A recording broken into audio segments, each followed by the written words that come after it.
al filo de la lúgubre medianoche, mientras débil y cansado, en tristes reflexiones embebido, inclinado sobre un viejo y raro libro de olvidada ciencia, cabeceando, casi dormido, oyóse de súbito un leve golpe, como si suavemente tocaran a la puerta de mi cuarto.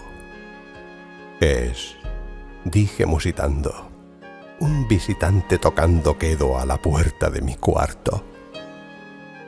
Eso es todo. Y nada más. Ah, aquel lúcido recuerdo de un gélido diciembre. Espectros de brasas moribundas reflejadas en el suelo. Angustia del deseo del nuevo día, en vano encareciendo a mis libros, dieran tregua a mi dolor. Dolor por la pérdida de Leonora, la única, virgen radiante. Leonora por los ángeles llamada, aquí ya sin nombre, para siempre. Y el crujir triste, vago, escalofriante de la seda de las cortinas rojas, llenábame de fantásticos terrores jamás antes sentidos. Y ahora aquí, en pie, acallando el latido de mi corazón, vuelvo a repetir. Es un visitante a la puerta de mi cuarto queriendo entrar. Algún visitante que a deshora a mi cuarto quiere entrar. Eso es todo. Y nada más. Ahora mi ánimo cobraba bríos, y ya sin titubeos. Señor, dije, o señora, en verdad vuestro perdón imploro. Mas el caso es que, adormilado cuando vinisteis a tocar quedamente tan quedo vinisteis a llamar a la puerta de mi cuarto, que apenas puedo creer que os oía. Y entonces abrí de par en par la puerta. Oscuridad y nada más. Escrutando hondo en aquella negrura permanecí largo rato, atónito, temeroso, dudando, soñando sueños que ningún mortal se haya atrevido jamás a soñar. Mas en el silencio insondable la quietud callaba, y la única palabra ahí proferida era el balbuceo de un nombre. ¿Leonora? Lo pronuncié en un susurro, y el eco lo devolvió en un murmullo. ¡Leonora! Apenas esto fue, y nada más. Vuelto a mi cuarto, mi alma toda mi alma abrasándose dentro de mí. No tardé en oír de nuevo tocar con mayor fuerza. Ciertamente, me dije, ciertamente algo sucede en la reja de mi ventana. Dejad, pues, que vea lo que sucede allí, y así penetrar pueda en el misterio. Dejad que a mi corazón llegue un momento el silencio, y así penetrar pueda en el misterio. Es el viento, y nada más. De un golpe abrí la puerta, y con suave batir de alas, entró un majestuoso cuervo de los santos días idos. Sin asomos de reverencia, ni un instante quedó, y con aires de gran señor o de gran dama, fue a posarse en el busto de Palas, sobre el dintel de mi puerta. Posado, inmóvil, y nada más. Entonces, este pájaro de ébano cambió mis tristes fantasías en una sonrisa con el grave y severo decoro del aspecto de que se revestía. Aún con tu cresta cercenada y mocha, le dije, no serás un cobarde. hórrido cuervo vetusto y amenazador, evadido de la ribera nocturna. Dime cuál es tu nombre en la ribera de la noche plutónica. Y el cuervo dijo: nunca más. Cuánto me asombró que pájaro tan desgarbado pudiera hablar tan claramente. Aunque poco significaba su respuesta, poco pertinente era, pues no podemos sino concordar en que ningún ser humano ha sido antes bendecido con la visión de un pájaro posado sobre el dintel de su puerta. Pájaro o bestia, posado en el busto esculpido de palas, en el dintel de su puerta, con semejante nombre.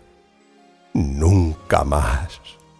Mas el cuervo, posado solitario en el sereno busto, las palabras pronunció, como virtiendo su alma solo en esas palabras. Nada más dijo entonces, no movió ni una pluma. Y entonces yo me dije, apenas murmurando: otros amigos se han ido antes, mañana él también me dejará, como me abandonaron mis esperanzas. Y entonces dijo el pájaro: nunca más. Sobrecogido al romper el silencio tan idóneas palabras, sin duda, pensé, sin duda lo que dice es todo lo que sabe. Su solo repertorio, aprendido de un amo infortunado a quien desastre impío persiguió, acosó sin dar tregua hasta que su cantinela solo tuvo un sentido, hasta que las endechas de su esperanza llevaron solo esa carga melancólica de nunca, nunca más. Mas el cuervo arrancó todavía de mis tristes fantasías una sonrisa. Acerqué un mullido asiento frente al pájaro, el busto y la puerta, y entonces, hundiéndome en el terciopelo, empecé a enlazar una fantasía con otra, pensando en lo que este ominoso pájaro de antaño, lo que este torvo, desgarbado, hórrido, flaco y ominoso pájaro de antaño quería decir granzando: nunca más. En esto cavilaba, sentado, sin pronunciar palabra, frente al ave cuyos ojos, como tizones encendidos, quemaban hasta el fondo de mi pecho. Esto y más, sentado, adivinaba, con la cabeza reclinada en el aterciopelo forro del cojín acariciado por la luz de la lámpara, en el forro del terciopelo violeta, acariciado por la luz de la lámpara, que ella no oprimiría. ¡Ay! ¡Nunca más!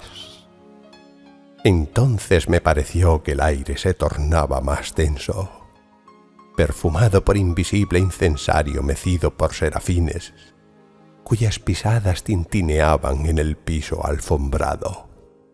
«Miserable», dije, «tu Dios te ha concedido, por estos ángeles te ha otorgado una tregua de nepente de tus recuerdos de Leonora. Apura, oh, apura este dulce nepente y olvida tu ausente Leonora». Y el cuervo dijo: «Nunca más». «Profeta», exclamé, «cosa diabólica». «Profeta, sí, seas pájaro o demonio enviado por el tentador, o arrojado por la tempestad a este refugio desolado e impávido, a esta desértica tierra encantada, a este hogar hechizado por el horror. Profeta, dime, en verdad te lo imploro. Ay, dime, ¿hay bálsamo en Galaad? Dime, dime, te imploro». Y el cuervo dijo: «Nunca más. «Profeta», exclamé, «cosa diabólica. Profeta, sí, seas pájaro o demonio, por ese cielo que se curva sobre nuestras cabezas, ese Dios que adoramos tú y yo. Dile a esta alma abrumada de penas si en el remoto Edén tendrá en sus brazos a una santa doncella llamada por los ángeles Leonora. Tendrá en sus brazos a una rara y radiante virgen llamada por los ángeles Leonora. Y el cuervo dijo: nunca más. Sea esa palabra nuestra señal de partida, pájaro o espíritu maligno, le grité presuntuoso. Vuelve a la tempestad, a la ribera de la noche plutónica. No dejes pluma negra alguna, prenda de la mentira que profirió tu espíritu. Deja mi soledad intacta. Abandona el busto del dintel de mi puerta. Aparta tu pico de mi corazón y tu figura del dintel de mi puerta. Y el cuervo dijo: nunca más. Y el cuervo nunca emprendió el vuelo. Aún sigue posado en el pálido busto de Palas, en el dintel de la puerta de mi cuarto, y sus ojos tienen la apariencia de los de un demonio que está soñando, y la luz de la lámpara que sobre él se derrama tiende en el suelo su sombra, y mi alma, del fondo de esa sombra que flota sobre el suelo, no podrá liberarse. Nunca más.